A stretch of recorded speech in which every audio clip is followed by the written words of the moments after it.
Hey guys, Dev here. I figured I should probably make a short thinking video regarding what we had talked about in the pre-show of the Weekly Sip yesterday.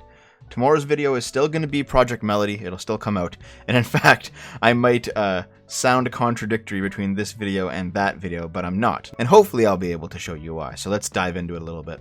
There were a few people in the chat room yesterday who objected when I said that women had the ability to override their biological imperatives the same way that men do. Just so we're all on the same page here, what I was talking about was the fact that as humans, we all have biological urges that pull us in this way or that, but as competent, rational beings, we do still have freedom of choice. This came up in the context of hypergamy. Hypergamy is a term used in the social sciences for the act or practice of a person marrying a spouse of higher caste or social status than themselves. More colloquially, though, it refers to the general practice of women deciding to marry up, and how the average woman, though obviously not all women, prefer to share a high-status male with other women than have a low-status male all to themselves. Obviously, this is a very general rule.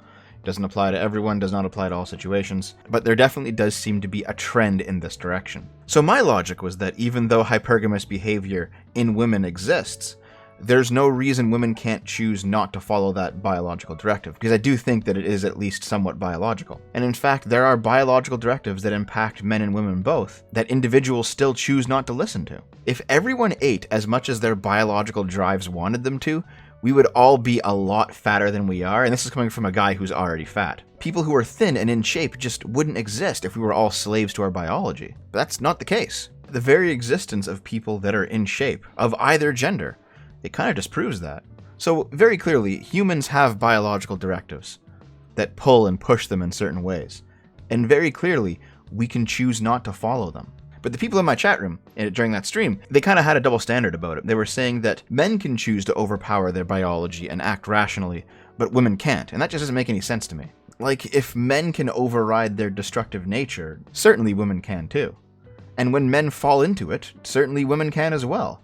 It's the same rules for both genders. And I don't believe that women are entirely driven by prerogative because men aren't. There are definitely differences between the sexes, obviously, you can't deny that. But I don't think the differences go so far as to all men being able to be purely rational beings and all women simply being slaves to their impulses. I don't think that's how it works. I am definitely not in agreement with Arthur Schopenhauer when it comes to the Wahmen Question. It's been a long time since I've read Schopenhauer, but I think I can still, at the very least, give you an outline of what he believed. He believed that while men had the ability to have wildly different tastes in profession, in passion, in talents and abilities, in fundamental personality, women ultimately had no personality at all. Women, instead, were the great mimic. They would latch on to who they perceived to be a successful male, temporarily take on attributes that would make her attractive to him, at least in terms of personality, and then once her children were secure, focus exclusively on them to the detriment of him. Basically, he did not believe that women were fully rational beings the same way that men were, and that they had enough intellect basically to attract men not only physically but also mentally, but deep down they only really had the goal of reproduction in mind. And that's definitely an attitude that you see every once in a while among the red pill communities. That's why there's like objections to gamer girls or whatever it is. Even if the girl in question actually does love video games for the merit of the video game, sometimes people just believe that they can't and they're just simply there for attention. And you know what? Sometimes they are just there for attention, but it's certainly not all the time. One of my mods said to me after the stream, if you make any facsimile of anti-feminist, anti-woke videos on YouTube, or you say any hard truth about the state of most women today, you attract MGTOWs, incels, pickup artists, and the rest of the manosphere. If you dare to say that most men have problems related to their attitudes and behavior, you'll attract feminists. And to be honest, I'm not on either of those sides. I'm not a feminist, and I'm not a men's rights activist.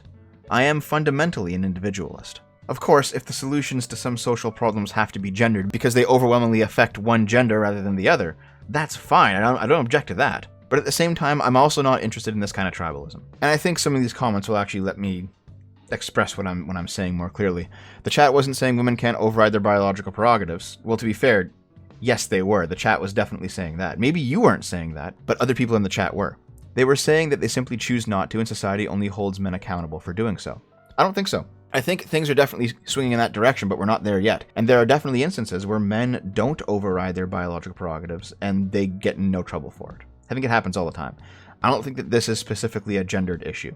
There are shitty men, there are shitty women, and they probably exist in roughly the same ratio. And then he says that me dismissing an issue that I frequently do videos about does come across as smug and irritating. This is the whole smug argument, which I do think I should probably address. When I disagree with you on anything, that's not me being smug, and it's not me having an ego about it. Disagreement does not mean that I think I'm better than you. It just means that we disagree. I've been having to deal with a specific group of haters for like a year now. It's a small, very vocal group, and they started out as actually being fans of me. And those fans, whenever I would disagree with them, they'd say that I'm getting a big ego because my channel's growing or something. And it's like, no, I just don't agree with you, man. So you accept that men and women are physically dimorphic but not mentally? No, they're very clearly mentally dimorphic as well. But I don't think that they're mentally dimorphic to the point that women can't not act on impulse or something. I am extremely sympathetic to the individualist view you're promoting, but the objection of not all is a bit of a dodge. I don't think it is.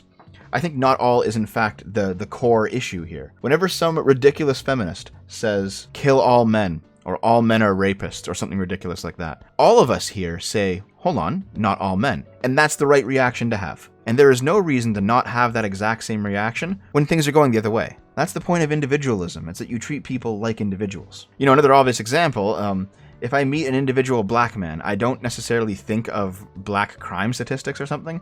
I treat him as a person, as an individual. If he's going to be a criminal, it will be because of something he is, not because of his race. The individual case is a drop in the bucket, except that all cases are individual cases. Women have the hypergamous instinct, and yes, they can fight against it, but it feels good to do it, and what's more, the social pressures that once discouraged hypergamy have been reversed. All of the major cultural influencers, Hollywood, the mainstream media, and social media, are almost unanimous in their cry of "you go girl." But that's certainly no different from men at this point. Yeah, men are getting more pushback because they don't want to marry anymore, and that's causing certain social problems, and the media is going after them for that. But you have to keep in mind, male sexuality can be just as destructive as female sexuality if it's allowed to be irresponsible. And if you seriously think that there's actually social pressures right now on men to stop sleeping around, I don't know what world you're living in. It seems like everybody, regardless of gender, is incentivized to be promiscuous nowadays. And that's probably to our detriment. In any case, this isn't me picking on any of these individuals. I certainly don't want them to receive any hate. I just wanted to have the discussion. I believe that men and women are fundamentally different in many ways. However, I do not believe that women are some kind of sub-race, entirely enslaved to their hormones and their uteruses, who spend their days going around trying to find the alpha male to get pregnant by, while keeping the beta at home to raise the children. I'm sure there are some women that do that, and we can safely call them immoral, and we can definitely say, you shouldn't be around them. But you can't say that it's all women that do that. Just like you can't say that all men do whatever crazy thing it is that feminists think that they do. And I'll leave you with some food for thought by going back to this comment. Women are entirely driven by prerogative. They don't care who's owed what as long as they get what they want. If you actually think that, then how could you possibly blame women for it? If it turns out to be true that women have no rational mind at all, they just have the facade of rationality, and in fact they are driven entirely by prerogative, and there is no possible way for them to help themselves, then they're not moral actors, are they? And you can't blame them for what they do, can you? If it turns out that there actually is something fundamentally different in the biology of women that means that they lack freedom of choice, then you can't blame them for what they're doing. You can't put any responsibility on them, and you certainly can't punish them. They're simply doing what they were programmed to do. But none of us actually see women that way. The fact that you're getting mad at women who do these terrible things proves that you don't see them that way either. So yeah, I can't believe I actually have to say this, but women are people. They have rights, and they have responsibilities. We can hold their feet to the fire when they don't fulfill those responsibilities, but the solution is not to take away their rights. But just because I'm an anti-feminist, if you think I'm going to be taking the black pill on the women question, you guys are on the wrong YouTube channel.